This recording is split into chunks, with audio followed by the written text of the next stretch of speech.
من يوم عداوتهم إلى قيام يوم الدين وبعد يوم الدين أما بعد فقال سبحانه وتعالى في كتابه المجيد بسم الله الرحمن الرحيم يا أيها الذين آمنوا قوا أنفسكم وأهليكم نارا وقودها الناس والحجارة صلوات.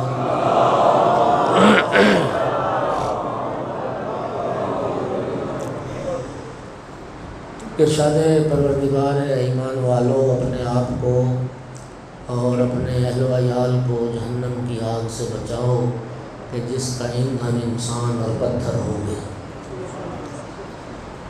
حقوق اولاد کے حوالے سے سلسلہ گفتگو جاری ہے۔ سرکار دو عالم کی جو تعلیمات ہیں، کیا کریں کہ اولاد نیک بنے، اولاد صالح بنے، ان میں سے ایک سرکار کی حدیث مبارک یہ بھی ہے، جناب جابر ابن عبداللہ انصاری رسول اللہ کے جلیل المرتبت صاحب ہیں، اور آخر عمر میں جناب جابر بوڑھے ہو گئے تھے، نابینا بھی تھے، نابینا ہو گئے تھے، تو انصاری تھے، تو انصار کے جب گلی محلوں میں جب چلتے تھے تو ہاتھ میں عصا کا تھا، تو پھر ایسے جیسے گلی میں جا رہے ہیں نا، بلند آواز سے سرکار کی ایک حدیث سناتے ہوئے گزرتے تھے۔ وہ جو حدیث جابر سناتے تھے آج میں آپ کو سناتا ہوں، جی ہے نا اجازت؟ تو آپ ایک صلوات پڑھیں ذرا بلند۔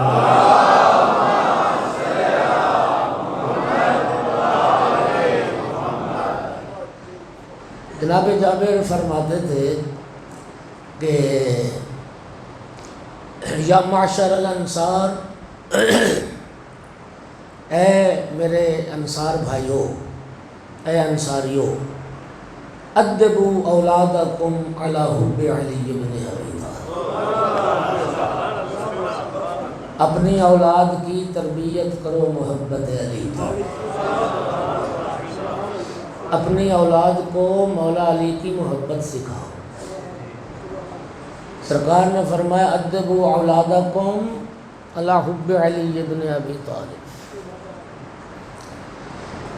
میرے محترم سامعین، مولا امیر المومنین اور آل رسول کی محبت پر تربیت کا بہترین پلیٹ فارم یہ مجلس امام حسین، اور یہ محرم الحرام کے ایام، اللہ تعالیٰ آپ کو جزائے خیر دے۔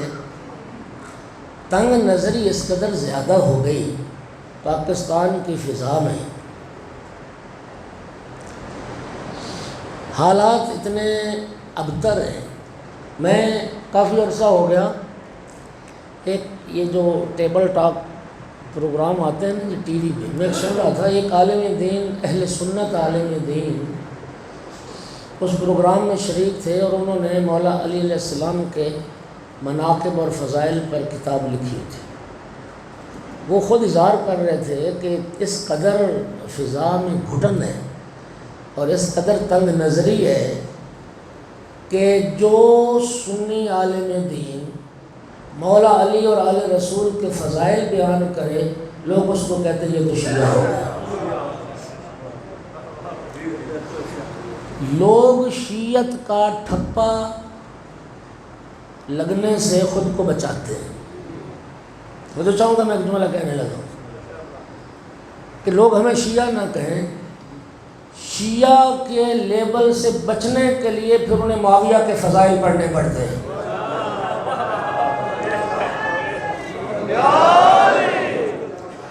اور میرے دوستو، آپ دیکھ لیں طارق جمیل کے ساتھ کیا ہوا، مفتی صاحب کے ساتھ کیا ہوا، مفتی حنیف قریشی کے ساتھ کیا ہوا، مرزا محمد علی انجینئر کے ساتھ کیا ہوا۔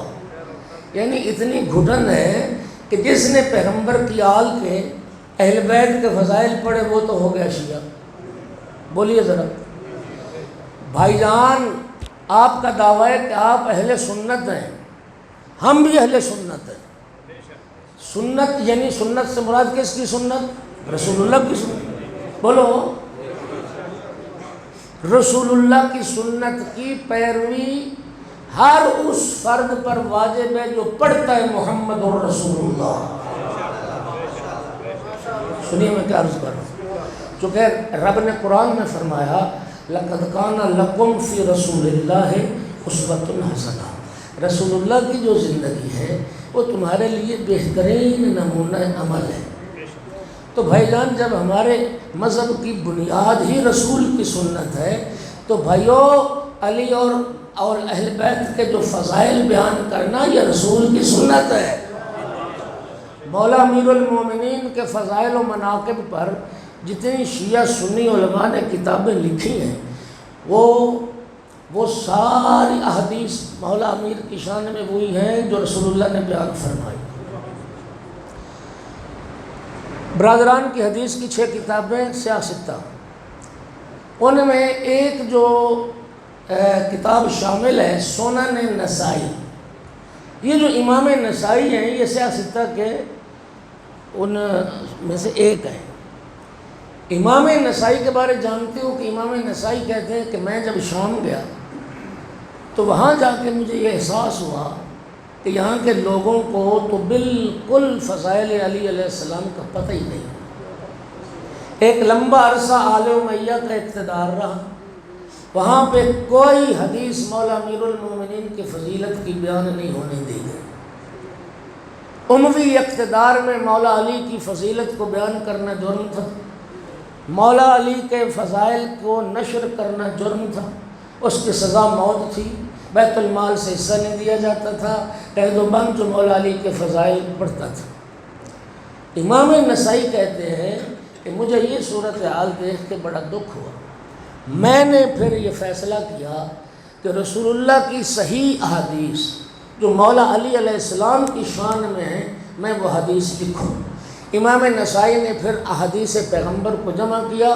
کتاب مارکیٹ میں موجود ہے، جن کے پاس موبائل ہے گوگل پہ سرچ کرو، وہاں سے آپ ڈاؤن لوڈ بھی کر سکتے ہو، ترجمے کے ساتھ موجود ہے. انہوں نے پھر کتاب لکھی مولا امیر المومنین کے فضائل پر، اور اس کتاب کا نام رکھا خصائص امیر المومنین، یعنی امیر المومنین علیہ السلام کی جو خصوصیات جو سوائے مولا علی کے اور کسی میں نہیں تھی وہ کتاب امام نسائی نے لکھی. ذرا اگلی بات اور سنو.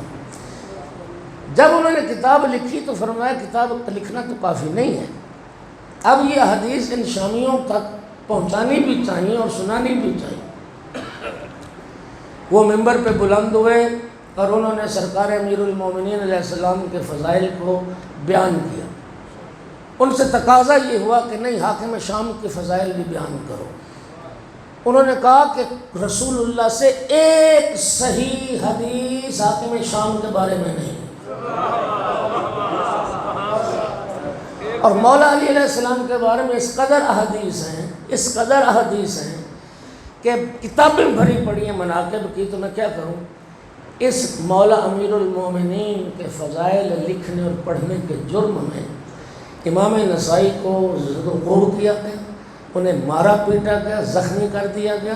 امام نسائی نے فرمایا کہ میں اس سرزمین پر اب مرنا نہیں چاہتا، مجھے یہاں سے لے چلو. پھر وہ وہاں سے مکہ پہنچے. مکہ جا کے ان کی شہادت ہو گئی. صفا و مروہ کے درمیان امام نسائی کی قبر ہے، وہاں پہ ان کو دفن کیا گیا. یہ وہ شہید ہے جس نے محبت علی کے جرم میں جان قربان کی. سرکار فرماتے اپنی اولاد کی تربیت کرو محبت علی پر، اور تم مولا علی کے فضائل پڑھتے ہوئے اس لیے گھبراتے ہو کہ دنیا ہمیں شیعہ کہے گی. میرے بھائیوں پھر ان سے تو وہ کیا خوبصورت امام شافعی نے تو کئی سو سال پہلے کہہ دیا تھا ان کان رفضا حب آل محمد فلیشهد الثقلان انی رافض. ہمیں دنیا رافضی کہتی ہے نا، امام شافعی نے کہا تھا اگر آل محمد کی محبت کا نام رفض ہے، جن و انس گواہی دینا پھر میں رافضی ہوں.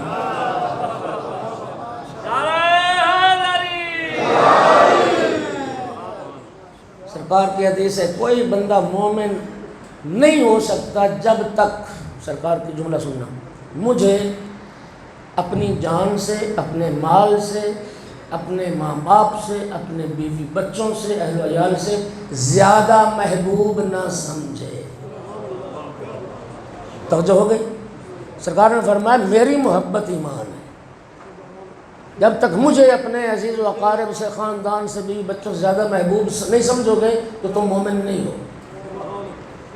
کسی نے عرض کی، صحابی رسول نے، یا رسول اللہ آپ اپنی محبت کی پھر کوئی نشانی تو بتا دیں، ہمیں یہ اطمینان ہو جائے کہ ہم واقعاً آپ کے محب ہیں۔ یا رسول اللہ اپنی محبت کی کوئی نشانی؟ امیر المومنین تشریف فرما تھے، سرکار دو عالم نے اپنا ہاتھ مولا علی کے کندھے پر رکھ کے فرمایا میری محبت کی نشانی یہ ہے۔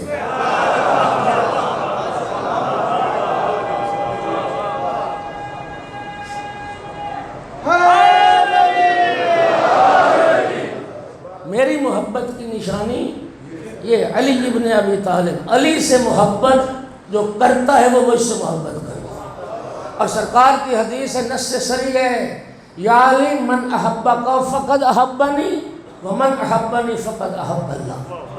یا علی جو تجھ سے محبت کرے گا وہی مجھ سے محبت کرے گا، اور جو مجھ سے محبت کرے گا وہی اللہ سے محبت کرے گا۔ اور بھائیو، سنی بندہ فضائل علی پڑھنے سے ہوتا ہے، کسی اور کے فضائل پڑھنے سے۔ صلوات پڑھو محمد۔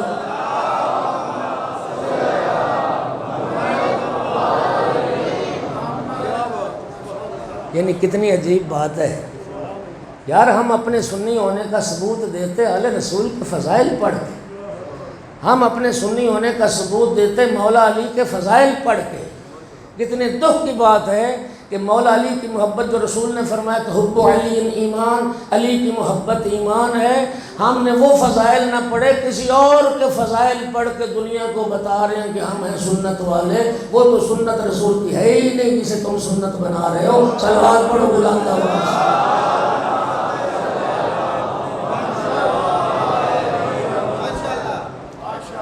اگر سرکار کی یہ حدیث موجود نہ ہو تو میں مجرم ہوں۔ یا علی کاذب من زعم انہ یحبنی ویبغضک، یا علی جھوٹ بولتا ہے وہ شخص، یا علی جھوٹ بولتا ہے وہ شخص مجھ سے محبت کا دعویٰ کرے اور تجھ سے بغض رکھے۔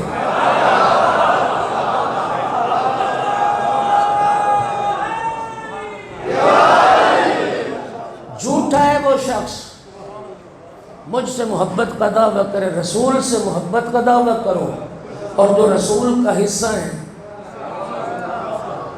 ان سے انسان بغض رکھے تو وہ مسلمان۔ اہل سنت بھائیوں، میں نے بار بار کہا آپ ہمارے آنکھوں کا نور ہیں، اللہ آپ کو سلام۔ آپ مولا حسین کے مہمان ہیں، آپ رسول کے بیٹے کی صف عذاب میں ہیں۔ یقین کرو فضا اتنی تلخ ہے، شیعوں سے ناراض نہ ہوا کرو۔ میں ایک دیکھیں، میری قبر میں کسی ذاکر نے جواب دہ نہیں ہونا، تیری قبر میں بھی کسی مفتی ملا نے جواب دہ نہیں ہونا۔ آخرت کی ساری منزلیں بندے نے خود طے کرنی، قبر بھی اکیلے طے ہونی ہے، حشر تک، محشر کے برپا ہونے تک، اور قیامت کے دن بھی ہر بندہ صرف اپنا ذمہ دار ہے، کوئی کسی کا بوجھ اٹھانے والا نہیں ہے۔ کسی کی دنیا کے لیے آخرت برباد نہ کرو، کسی کی دنیا کے لیے اپنی آخرت برباد نہ کرو۔ اگر مولا علی سے محبت کرنے والا شیعہ ہے تو مجھے بتائیے اللہ مولا علی سے محبت کرتا ہے یا نہیں؟ اللہ کا رسول مولا علی سے محبت کرتا ہے یا نہیں؟ میں سرکار کی حدیث اگلے دن پڑھ گیا ہوں، پھر سنا دیتا ہوں۔ اگر فریقین کی کتابوں میں نہ ہو تو میں آپ کا مجرم ہوں۔ خیبر والے دن پیغمبر نے جب علم عطا کیا تھا تو رسول اللہ نے کیا فرمایا تھا؟ اس کو علم دوں گا یحب اللہ ورسولہ ویحبہ اللہ ورسولہ۔ وہ اللہ اور اللہ کے رسول سے محبت کرتا ہوگا، اللہ اور اللہ کا رسول اس سے محبت کرتا ہوگا۔ اگر محبت علی کرنے سے بندہ شیعہ تو پھر اللہ بھی شیعہ، اللہ کا رسول بھی۔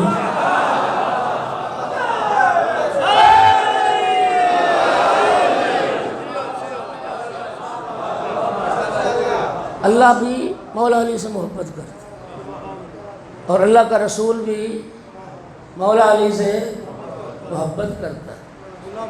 شیعوں کے شکر گزار رو جو جملہ کہنا چاہتا تھا، خدا کی قسم کھا کے کہتا ہوں، اگر یہ شیعیان آل رسول نہ ہوتے، مسلمانوں کو تو پتہ ہی کوئی نہیں تھا کہ اہل بیت ہوتے کون ہیں۔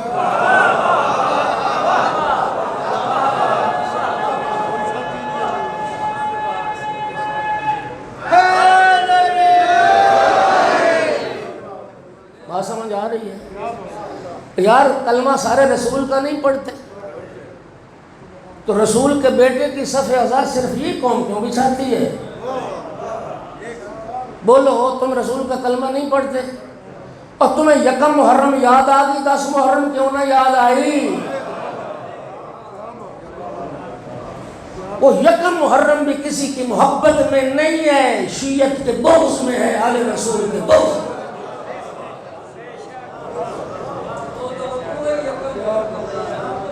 نہیں وہ تو الگ بات ہے نا، چلو ان کی مان بھی لیں کہ جیسے وہ کہتے ہیں کہ یکم محرم کا وقوع ہے، جی عجیب بات ہے، اللہ جانتا ہے جب بھی قوم شیعہ کا کوئی تہوار ہوگا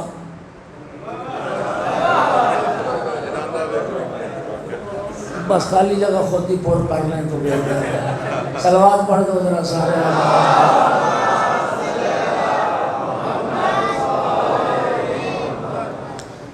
سنو، ہم ہیں اہل سنت، ہم ہیں رسول کی سنت پر عمل کرنے والے۔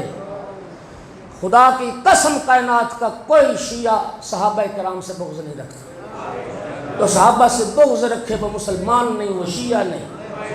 صحابہ کے جوتے کی خاک ہماری آنکھوں کا سرما، صحابہ کی جوتیاں ہمارے سروں کے تاج، لیکن سورہ منافقون میں جن منافقوں پہ اللہ نے لعنت کی ہے،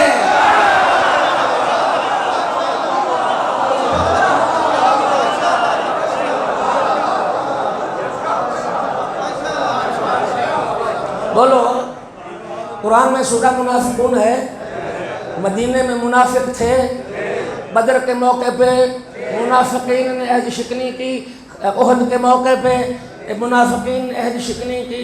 سورہ منافقین پڑھی۔ منافق کافر مشرک ہوتا ہے یا منافق کوئی تیسری چیز ہے؟ تیسری چیز ہے۔ مشرک کافر کون ہے؟ جو اللہ کو نہیں مانتے، اللہ کے رسول کو۔ منافق کون ہوتا ہے؟ جو کلمہ پڑھتے ہیں لیکن ظاہراً مسلمان ہیں، اندر سے کافر ہیں۔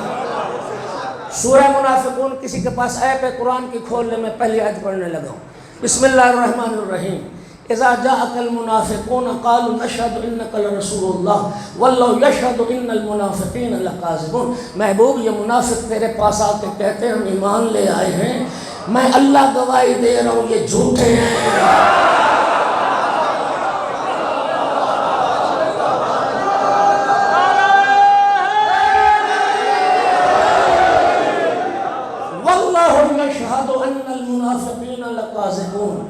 اللہ گواہی دیتا ہے کہ منافق کاذب ہیں، اور اسی قرآن میں رب فرماتا لعنت اللہ علی الکاذبین، جھوٹوں پر ہے اللہ کی لعنت۔ یار اتنا دل تنگ تو نہ بنو، جس پر خدا نے لعنت کی ہو اس پر تو لعنت کرنے کی اجازت دے دو۔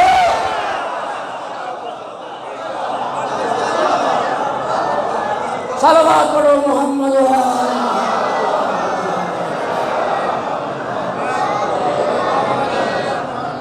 پھر بھی صلوات پڑھ دو محمد و آل محمد۔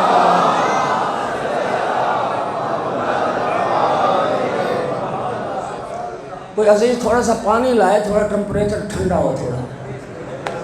ایک صلوات اور پڑھو سارے بلند آواز۔ بولو رب نے قرآن میں منافقین کا ذکر کیا، مدینے میں منافق رہتے تھے، رسول اللہ کے آس پاس ہی رہتے تھے۔ بولو آتے تھے نا، قرآن کہہ رہا ہے جب منافق آپ کے پاس آتے ہیں۔ اور رب نے قرآن میں ایک اور بھی حکم دیا، محبوب جب کوئی منافق کوئی خبر لے کے آئے اس کی خبر پہ یقین نہیں کرنا۔ اذا جاءکم فاسق بنبأ فتبینوا، کوئی فاسق خبر لے آئے پہلے تحقیق کرو۔ منافقوں کا ذکر ہے قرآن میں۔ منافقوں نے ظاہراً لبادہ اسلام کا ہی پہنا تھا، لیکن دل و جان سے اسلام کو قبول نہیں کیا تھا۔ مجھے یہ بتائیے، توجہ کرنا ذرا، یہ کوا پھلوں کا نقصان زیادہ کرتا ہے یا طوطا؟ طوطا طوطا کیوں زیادہ نقصان کر جاتا ہے؟ ہاں ہاں، نہیں، وہ سبز رنگ کی بات کرو، پتے نہ کہو۔ سبز رنگ والے چونکہ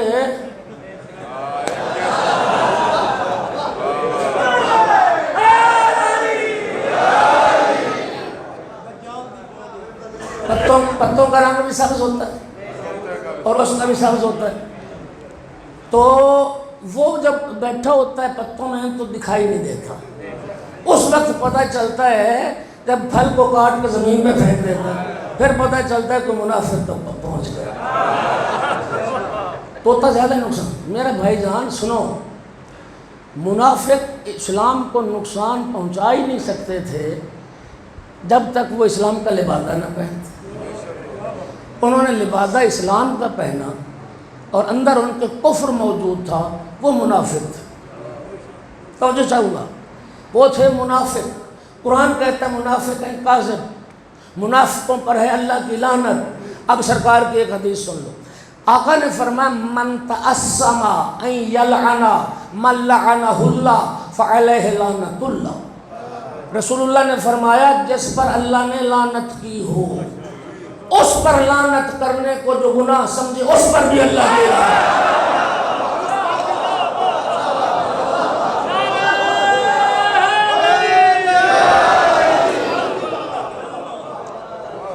جس پر اللہ نے لعنت کی ہو اس پر لعنت کرنے کو جو گناہ سمجھے اس پر بھی اللہ کی۔ تمہیں کس نے کہا ہم صحابہ کا احترام نہیں کرتے؟ ہماری اس نے احترام کر کے تو کوئی بتائے، جنہوں نے علم اٹھائے ہوئے 4-5 ناموں کے علاوہ انہیں کوئی نام نہیں آتا۔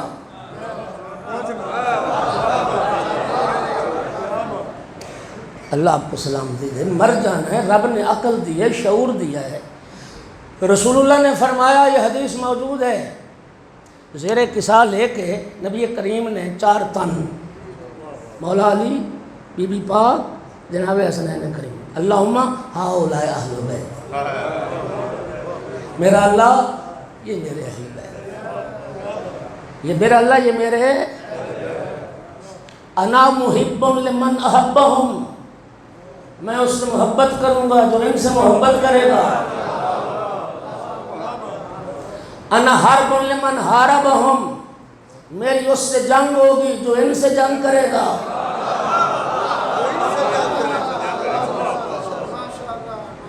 میری اس سے جنگ ہوگی جو ان سے جنگ کرے گا، انا سلم لمن سالمہم، میری اسی سے سلو جس سے ان کی سلو، انا عدو لمن عاداہم، جو ان سے دشمنی کرے گا میں اس سے دشمنی کروں گا۔ سامعین گرامی قدر اللہ آپ کو سلامتی عطا کرے، رسول اللہ کی ساری محبت کا دار و مدار رسول کے محب بنو گئی اس وقت جب رسول کی آل سے محبت کرو۔ چند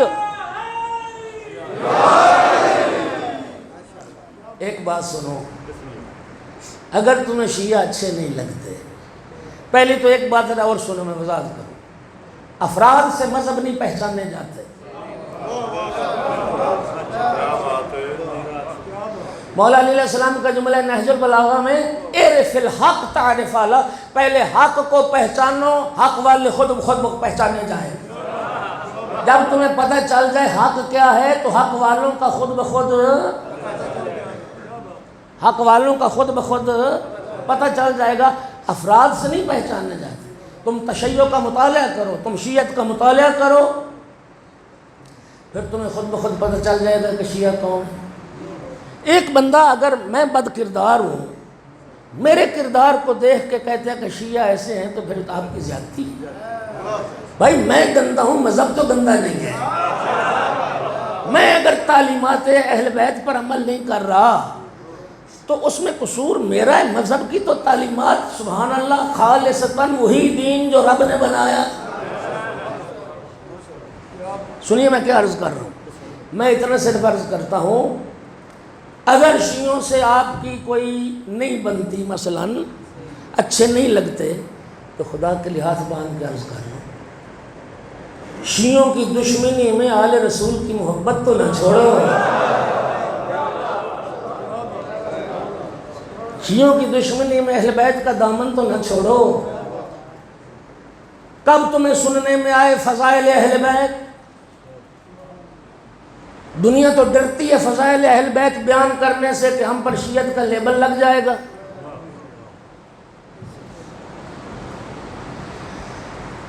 اللہ اکبر۔ چند چیزیں ایسی ہیں جن میں رسول کے ساتھ رسول کی آل کو رب نے شریک بنایا ہے۔ طہارت، پہلی چیز کیا ہے؟ جس رب کریم نے اپنے محبوب کی طہارتوں کو اور پاکیزگی کو بیان کیا، اسی رب کریم نے رسول کی اہل بیت کی طہارت کی گواہی بھی قرآن میں دی ہے۔ بولو یار، انما یرید اللہ لیذھب عنکم الرجس اہل البیت ویطہرکم تطہیرا۔ میں لفظوں کا ذمہ دار ہوں، کوئی تفسیر اہل سنت کی اٹھا کے دیکھ لیں، کوئی ایک تفسیر دکھا دیں جنہوں نے اہل بیت کے زمرے میں مولا علی، سیدہ طاہرہ، حسنین کریمین کو ذکر نہ کیا ہوگا یہ رسول کی اہل بیت۔ اہل بیت میں اگلا اضافہ چھوڑو، لیکن یہ تو اہل بیت میں ہے نا، جتنے سید الانبیاء طیب و طاہر، اتنا ہی رسول کی آل کو رب نے پاک و پاکیزہ بنایا۔ طہارت میں رسول اللہ کے ساتھ شریک، محبت میں رسول اللہ کے ساتھ شریک۔ جس رب کریم نے مصطفیٰ کی محبت و مودت کو مسلمانوں پر واجب قرار دیا، اسی اللہ نے رسول کی اطرت اور اہل بیت کی محبت کو بھی واجب قرار دیا۔ قرآن کی آیت ہے قُلْ لَا أَسْأَلُكُمْ عَلَيْهِ أَجْرًا إِلَّا الْمَوَدَّةَ فِي الْقُرْبَى، کوئی کار رسالت پر تم سے اجر نہیں چاہتا، صرف قرابت داروں کی محبت چاہتا ہوں۔ جناب ابو سعید خدری صحابی رسول اور جناب جابر ابن عبداللہ انصاری صحابی رسول، ان دونوں نے یہ پوچھا یا رسول اللہ من قرابتک الذین وجبت علینا مودتہم، یا رسول اللہ آپ کے وہ قریبی کون سے ہیں جن کی مودت ہم پر واجب کی گئی؟ اللہ کے رسول نے فرمایا ہم علی و فاطمہ والحسن والحسین۔ طہارت میں بھی شریک، محبت میں بھی۔ تیسری چیز جس میں اطرت پیغمبر کے ساتھ شریک ہے وہ درود پاک ہے۔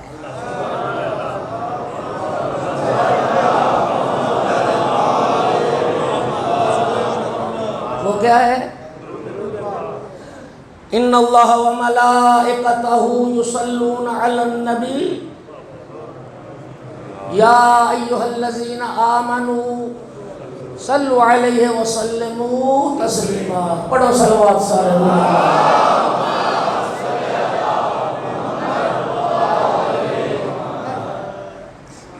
اللہ کو سلام دیجیے۔ میں ایک سعودی مفتی کا ایک کلپ وائرل ہوا فیس بک پر، بس اوقات میں بعد میں بڑا افسوس ہوتا ہے کہ شاید وہ کلیکشن میں کی ہے یا نہیں کی ہے، تو پھر بعد میں بات۔ یقین کر لو میں سچ کہہ رہا ہوں، وہ سعودی مفتی کہہ رہا تھا اصل درود وہی ہے جو شیعہ پڑھتے ہیں پیغمبر پر۔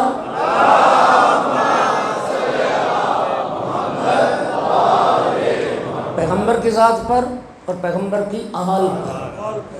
جب یہ آیت نازل ہوئی تھی پوچھا تھا لوگوں نے یا رسول اللہ ہم درود کیسے پڑھیں؟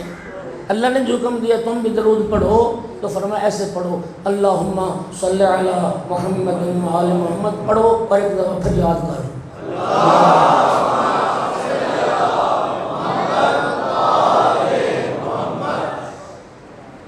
اچھا اب سرکار کی حدیث سنو۔ میں جتنے زور دے کے کہتا ہوں نا کہ ذمہ داری سے، وہ واقعی ذمہ داری سے ہوتا ہے، میرا مطالعہ ہے، میں پڑھ کے آتا ہوں۔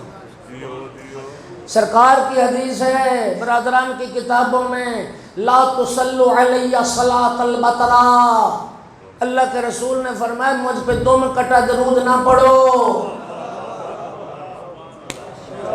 مجھ پہ دم کٹا درود۔ پوچھا گیا یا رسول اللہ وما ہی صلاۃ البترا، آقا یہ صلاۃ بترا دم کٹا درود کیا ہے؟ سرکار نے فرمایا مجھ پہ پڑھو اور میری آل پہ نہ پڑھو، صرف میری ذات پہ درود پڑھو،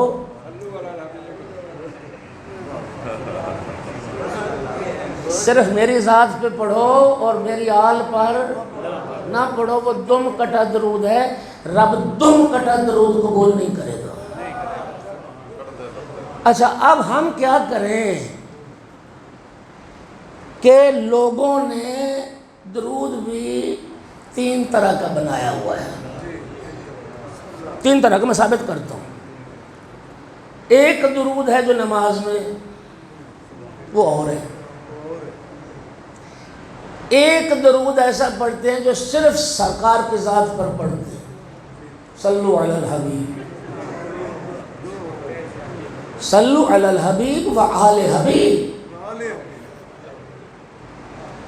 اچھا کچھ درود کیا پڑھتے ہیں، آل پر بھی پڑھتے ہیں، اس کے آگے 2 واو بھی لگاتے ہیں، اللہ محمد و آلہ و۔ اچھا ٹھیک ہو گیا، ٹھیک ہو گیا۔ اچھا سنو اب میری بات سنو، یہ جو دونوں درود ہیں، ایک صرف سرکار کی ذات پر درود ہے، آپ دیکھیں گے حتیٰ جو مضامین شائع ہوتے ہیں، جو کتابیں چھپتی ہیں، ان میں بھی صرف سرکار پر لکھتے ہیں درود، صلی اللہ علیہ وسلم، آلہ کو نکال دیا ہوگا، سرکار کے نام کے ساتھ لکھا ہوگا صلی اللہ علیہ وسلم، آلہ ہی نہیں لکھا ہوگا، یہ صلاۃ بترا ہے، یہ دم کٹا درود ہے، یعنی صرف پیغمبر کی ذات پر آل پر نہیں۔ سنو دوسری طرف اس میں اضافہ ہے، وہ آلہ و اصحابہ ازواج سارا ہے۔ ایک درود وہ ہے جو نماز میں، اگر دونوں درود باقی بھی صحیح ہیں جو نماز کے علاوہ ہیں تو پھر جرأت کرنا وہ دونوں درود نماز میں پڑھ کے تو دکھا۔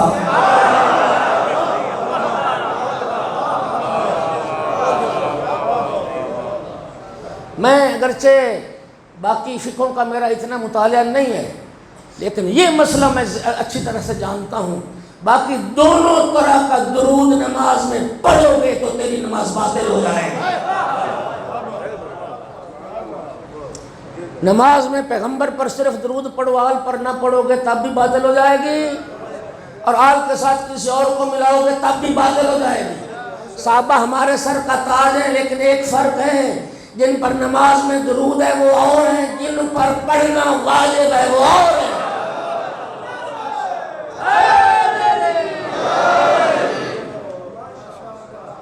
ایمان سے بتائیں، صحابی بھی اگر آل پر درود نہ پڑھے نماز میں تو صحابی کی نماز بھی نہیں ہوگی۔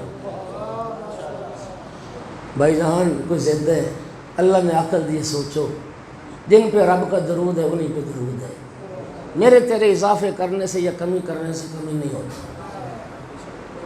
مرنا ہے دوستو، خدا کے لیے مر جانا ہے۔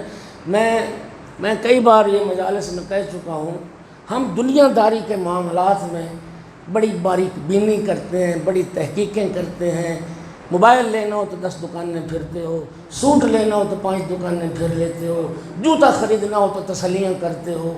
یہ مذہب کی حیثیت دنیا داری والی ساری چیزوں جتنی بھی نہیں۔ بولو یار، تحقیق کرو۔ انشاءاللہ کل بھی میں نے عرض کیا تھا، پرسوں کیا تھا عرض، یہ رب کا وعدہ ہے، جو تحقیق کرے گا نا، جو رائے حق کو تلاش کرے گا، رب اسے ضرور۔ صلوات پڑھ دو سارے۔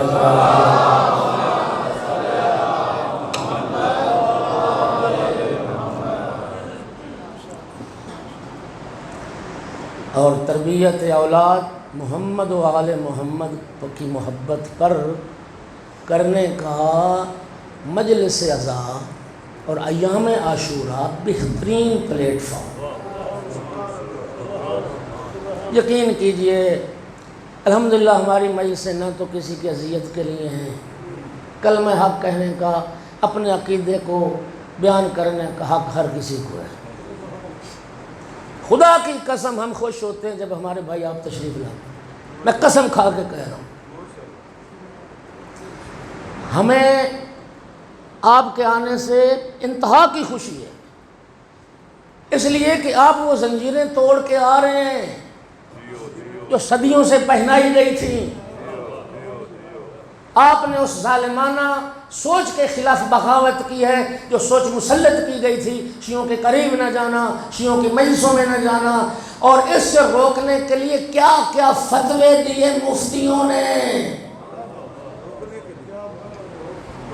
اسے روکنے کے لیے۔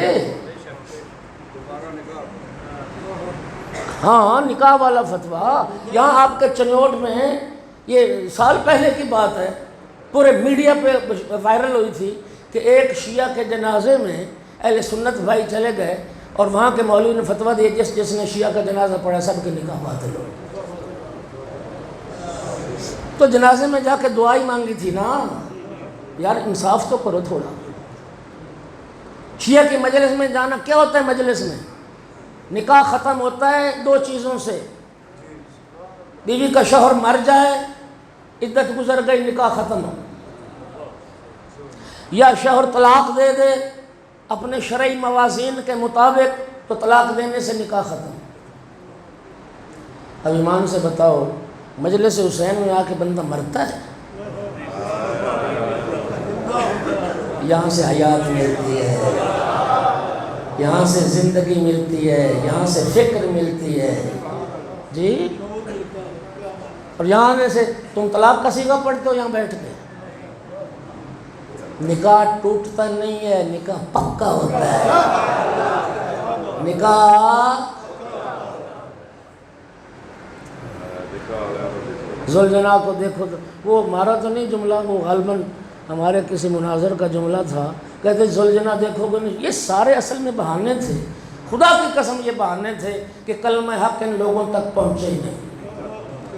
انہیں اگر شعور آ گیا تو ہماری دال روٹی کہاں سے چلے گی؟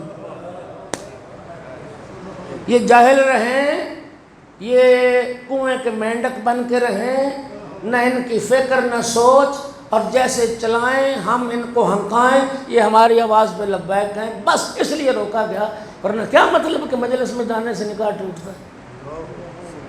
تو فلم دیکھے نکاح نہیں ٹوٹتا، تو گانا سنے نکاح نہیں ٹوٹتا، تو ننگی عورتیں دیکھے نکاح نہیں ٹوٹتا، جو کچھ دیکھے نہیں ٹوٹتا۔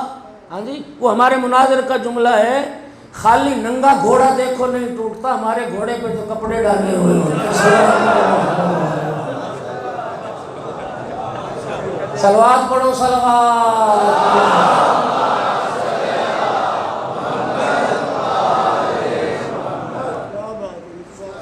یہ رب نے جو عقل دی ہے نا، ایک جانور سے ہمارا امتیاز انسان کا اسی عقل کی وجہ سے۔ جانور کے پاس فکر کی قوت نہیں، سوچنے کی قوت نہیں، انسان کو اللہ نے سوچنے کی قوت عطا کی۔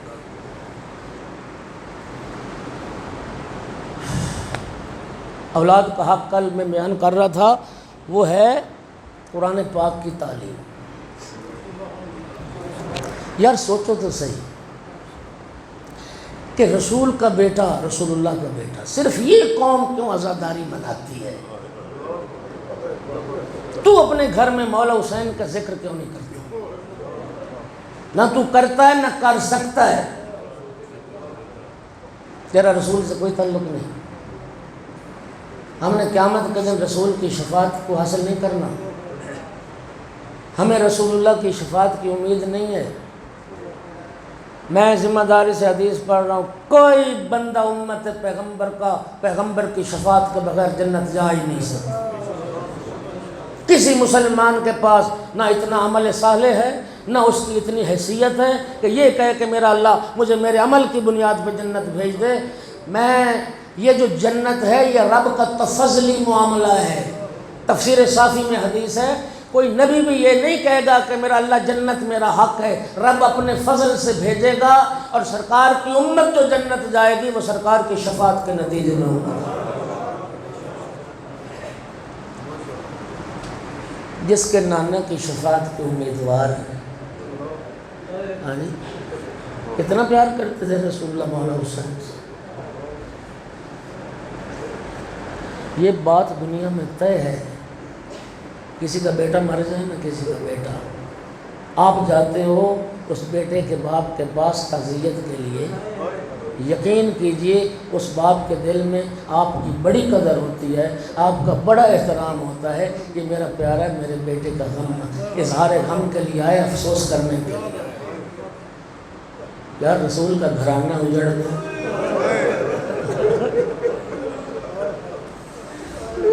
نواز رسول کے زبان، بیٹیاں رسول کی قیدی بنائی گئی.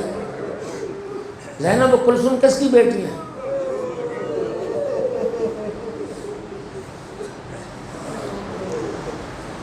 قرآن پڑھو، قرآن کہتا ہے اما الیتیم فلا تقہر. قرآن کہتا ہے یتیم پر ظلم نہ کرو، یتیم پر قہر نہ کرو. کتنے یتیم ہیں کربلا میں جو مسلمانوں نے مار دیے.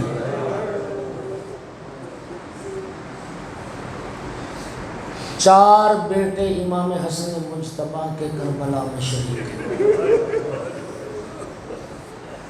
4 بیٹے امام حسن علیہ السلام کے، 3 بیٹے قربان ہوئے.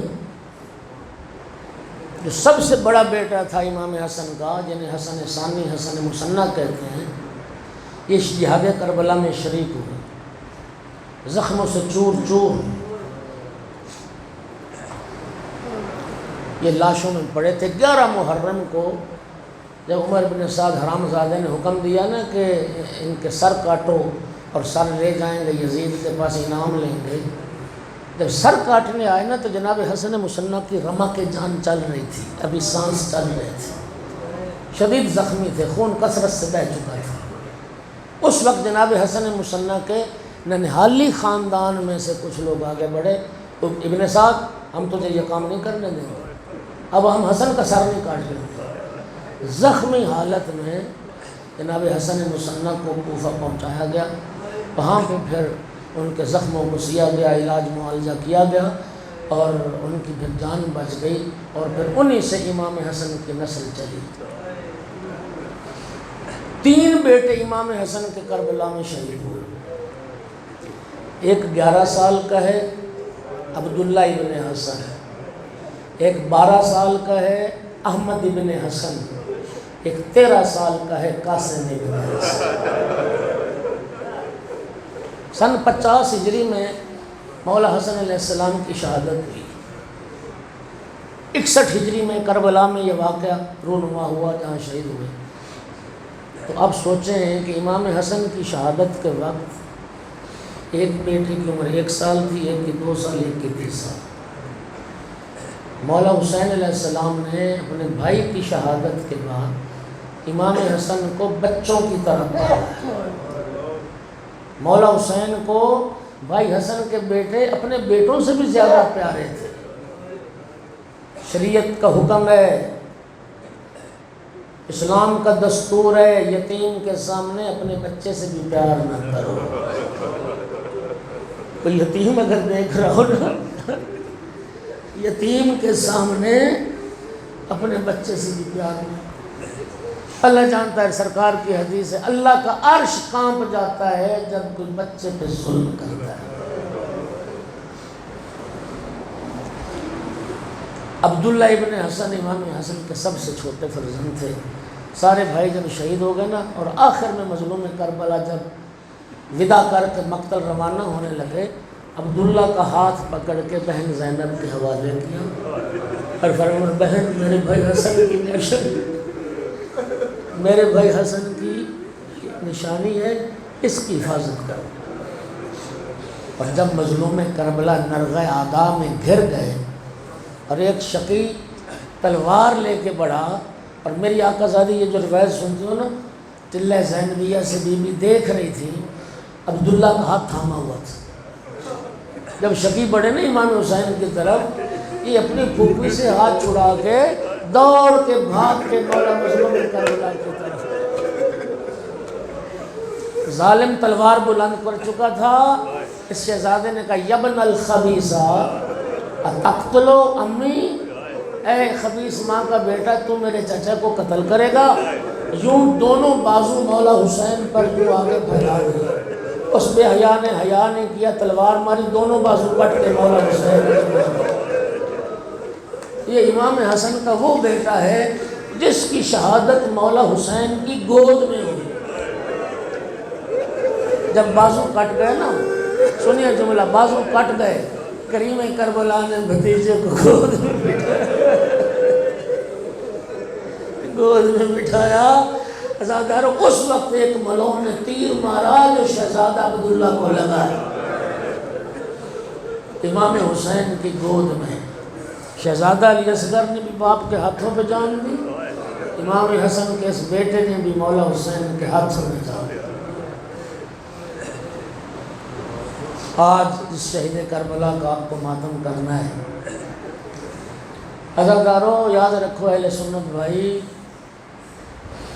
رونے کا تعلق مذہب سے نہیں ہوتا، احساسات سے ہوتا ہے۔ کتنے دکھ کی بات ہے، لوگ فلمیں دیکھ کے رو پڑتے ہیں، لوگ ڈرامے دیکھ کے بھی رو پڑتے ہیں، لوگ دنیا میں ظلم کی داستانیں سن کے پڑھ کے رو پڑتے ہیں۔ کتنے دکھ کی بات ہے، وہ رونا بدعت نہ ہو اور رسول کے بیٹے کو رونا بدعت۔ کیا خوبصورت جملہ علامہ علی نقی نے فرمایا تھا، وہ فرماتے تھے ہم نہ روتے حسین کو اگر انہیں رونے دیا گیا ہوتا جن کا حق تھا رونے کا۔ امام حسین کو رونے والوں کی کمی تو نہیں تھی، زینب کلثوم جیسی بہنیں موجود تھیں، فاطمہ و سکینہ جیسی بیٹیاں موجود تھیں، سید سجاد جیسا بیٹا موجود۔ یہ رسول اللہ کی حدیث ہے۔ امام حسین کی ولادت ہوئی، یہ سارے اہل سنت منابع میں حدیث موجود۔ جب مولا حسین پیدا ہوئے اس وقت آقا نے اٹھایا ہوا تھا مولا حسین کو، اور جناب جبرائیل نے جب مبارکبادی دی آگے، ساتھ ہی یہ خبر دی کہ اللہ یہ خبر دے رہا ہے آپ کا یہ حسین ایک دن کربلا میں بھوکا پیاسا تھا۔ رسول اللہ نے رونا شروع۔ شہید کی حیات مانوی حیات ہے، لیکن ابھی تو حسین اپنے جسم و بدن کے ساتھ رسول کی گود میں زندہ ہیں اور رسول اللہ رو رہے ہیں۔ رویا اس شخص پر نہیں جاتا، ان پر جو ٹوٹنے والے پہاڑ ہیں مصائب کے، انہیں یاد کر کے رویا جاتا۔ میرے بھائیوں، رونے کا احساسات سے تعلق ہوتا ہے۔ سرکار کی حدیث ہے کہ وہ آنکھ قیامت کے دن نہیں روئے گی کہ دنیا میں میرے حسین کو۔ کوشش کیا کرو، کتنا جینا ہے، اللہ کے رسول کی بارگاہ میں حاضر ہو۔ کوئی تو ہمارے پاس سامان ہو کہ جس سے رسول ہماری شفاعت کر سکے۔ آج 2021 کے عشرہ محرم میں یہ تمہارے اعمال لکھے جا رہے ہیں، دائیں کندھے والا فرشتہ لکھتا ہے۔ اب ذرا اس بات پہ سوچ، قیامت کا جب دن آئے گا نا، تیرا آج والا عمل رسول کی بارگاہ میں پیش ہوگا۔ میرے بیٹے حسین کی صف اعزاز پہ آیا تھا، میرے بیٹے حسین کی صف اعزاز پہ بیٹھ گیا صبح۔ عاشور کی شب مظلوم کربلا اصحاب کے ساتھ خیموں میں تشریف فرمائیں، شہیدوں کی فہرست مرتب ہو رہی۔ شہزادہ قاسم نے پوچھا چچا جان کیا کل کے شہیدوں میں میرا نام بھی ہے؟ آقا نے جواب دینے سے پہلے فرمایا یا بنیا کیف الموت عندک، قاسم بیٹا تو موت کو کیا سمجھتی ہے؟ جواب سنیے شہزادے کا، یا اما احلا من العسل، چچا جان میں موت کو شہد سے بھی زیادہ میٹھا سمجھتا۔ اب آقا نے جواب دیا قاسم بیٹا کل کے شہیدوں میں تیرا نام بھی ہے، تیرے چھوٹے بھائی علی اصغر کا نام۔ اپنا نام سنا تو خوش ہو گئے، اور جب علی اصغر کا نام سنا تو بے چین ہو کے پوچھا هل یصلون الی الخیام، چچا جان علی اصغر تو ماں کی گود میں ہوتے ہیں، کیا یزیدی خیموں میں پہنچ جائیں گے؟ جناب قاسم کے لیے تصور مشکل تھا کہ لشکر یزید رسول زادیوں کے خیموں میں آ جائیں۔ نہیں بیٹا، میں علی اصغر کو ہاتھوں پہ اٹھا کے لے جاؤں گا۔ اجرکم علی اللہ، دامن وقت میں گنجائش نہ رہی۔ عاشور کا دن چڑھا، چچا کے پاس آئے قاسم، چچا جان مجھے بھی اذن جہاد دیجیے۔ فرمایا تو میرے مسموم اور شہید بھائی کی نشانی ہے، میں تمہیں کیسے موت کی طرف روانہ کروں؟ خیمے میں آ کے اداس بیٹھے پریشان، اچانک خیال آیا کہ وقت شہادت میرے بابا نے میرے بازو پہ ایک تعویذ باندھا تھا، اور بابا نے فرمایا تھا قاسم زندگی میں جب کوئی مشکل مرحلہ آ جائے اس تعویذ کو کھول لینا، تیری مشکل آسان ہو جائے۔ شہزادے نے تعویذ کھولا، وہ تعویذ کیا تھا؟ امام حسن کا خط تھا امام حسین کے نام۔ وہ خط لے کے چچا کے پاس آئے، امام حسین نے بھائی کی تحریر کو دیکھا تو اسے دی آنکھوں سے خط میں لکھا تھا میرا حسین بھائی میں کربلا میں نہ ہوں گا، میری طرف سے میرے قاسم کی قربانی قبول کر۔ عزادارو یہ معتبر روایت ہے، خط کے بعد مظلوم نے قاسم کے گلے میں ماہیں ڈال، جناب قاسم نے چچا کے گلے میں ماہیں ڈال دی، اتنا روئے چچا بھتیجا، روایت کے لفظ فغشی علیہما، روتے روتے دونوں بے ہوش ہو گئے۔ مولا حسین بھی جناب قاسم غشی سے افاقہ ہوا۔ 13 سال کا بچہ، ذرا عالم تصور میں جاؤ، 13 سال کا بچہ کتنا ہوتا؟ 28 رجب کو چلے تھے مدینہ سے، ماں کے ساتھ محمل میں بیٹھ کے آئے تھے۔ سر پہ کوئی خود پورا نہیں آتا، بدن پر کوئی زرہ پوری نہیں آتا، گھوڑے پہ بٹھایا گیا تو پاؤں رکابوں تک نہیں پہنچتا، گھوڑے کی رکابیں کاٹ کے چھوٹی کی گئی۔ مولا مظلوم کربلا نے شہزادے کو تیار کیا، ایک پیراہن اس کا گریبان چاک کیا، یہاں سے گریبان چاک کیا، ایک امامہ باندھا، 2 تحت الحنک بنائے اس نے،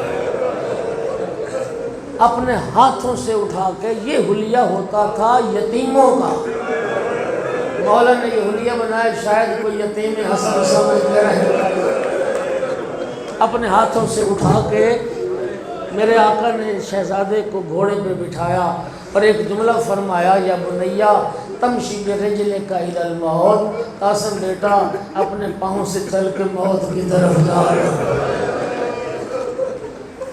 حمید ابن مسلم کہتا ہے کہ میں بھول نہیں سکتا وہ وقت جب مولا حسین کے خیموں کی طرف سے ایک اتنا خوبصورت بچہ نکلا، کشقت القمر، محسوس ہوتا تھا چاند کا ٹکڑا ہو۔ عزادارو جو دشمن کی نگاہ میں چاند تھا، ماں کی نگاہ میں کیا ہو؟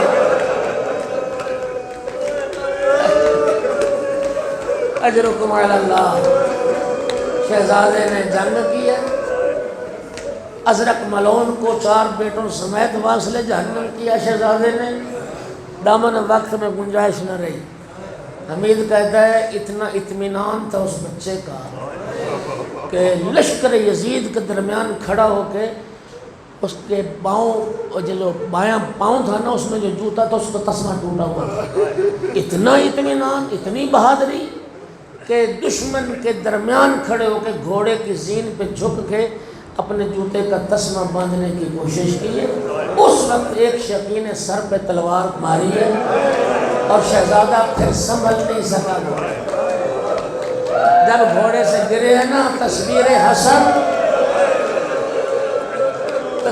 حسن گھوڑے سے گرے، ایک جملہ فرمایا، یا اما ہوا درکنی، چچا میری مدد کو پہنچا۔ شکاری باز کی طرح امام حسین قاسم کی طرف لگتے، لیکن گھوڑے قاسم پہ دوڑ چکے تھے، زندہ قاسم پہ آوازیں آ رہی تھی، آئے چچا میں پامال ہو گیا، آئے چچا میں پامال ہو گیا۔ مظلوم نے جنگ کر کے لوگوں کو ہٹایا، قاسم کے سر کو اٹھا کے زانوں میں رکھا، رو کے فرمایا قاسم بیٹا تیرے چچا کے لیے بڑا دشوار ہے، تو مدد کے لیے بلائے، تیرا چچا تیری مدد کرے۔ اجرکم علی اللہ، 13 سال کا بچہ، گھوڑے جسم پر دوڑ جائیں، بند سے جدا ہو چکا، مظلوم نے بھتیجے کی لاش کو اٹھایا، قاسم کا سینہ اپنے سینے سے لگایا، روایتیں کہتی ہے قدم زمین کربلا پر خط خیمے میں لا کے قاسم کی لاش کو رکھا۔